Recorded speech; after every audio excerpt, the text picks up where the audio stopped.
Nagsagawa ang Police Regional Office 6 ng isang Cyber Awareness Symposium na sinabayan ng isang live simulation exercise para sa PNP 911 5-minute response program bilang bahagi ng pinaigting na kampanya ng pulisya laban sa cybercrime at para sa mas mabilis na emergency response.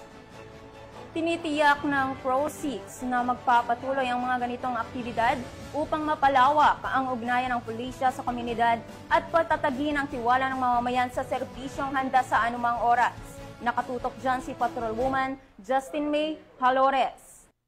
Bilang bahagi ng pagdiriwang ng 30th Police Community Relations Month, pinangunahan ni Police Brigadier General Josefino D. Ligan, Regional Director ng Police Regional Office 6, ang isang school symposium on cyber awareness and anti-bullying sa Halandone Memorial National High School, Lapos, Iloilo, nito lamang 17 ng Hulyo taong kasalukuyan. Layunin ng aktibidad na turuan ang mga mag-aaral at guro tungkol sa responsable at ligtas na paggamit ng internet upang maiwasan ang cybercrimes at bullying online.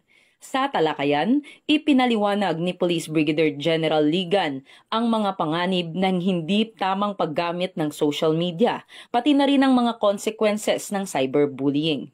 Isa sa mga highlight ng event ay ang live simulation exercise na nagpakita ng 5-minute police response capability ng Pro6. Sa pamamagitan nito, personal na nasaksihan ng mga mag-aaral, guro at staff ng school kung gaano kabilis, organisado at epektibo ang aksyon ng kapulisan tuwing may emergency situation.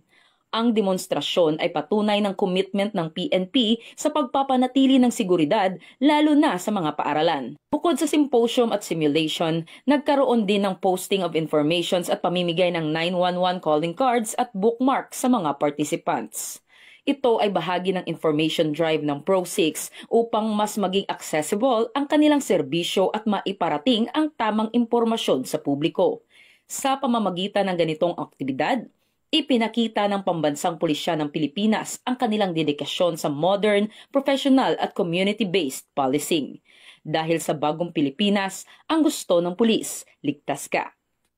Mula rito sa Police Regional Office 6, ako ang inyong PNN Correspondent Patrolwoman Justin May Halores, alagad ng batas, tagataguyod ng Balitang Pulis.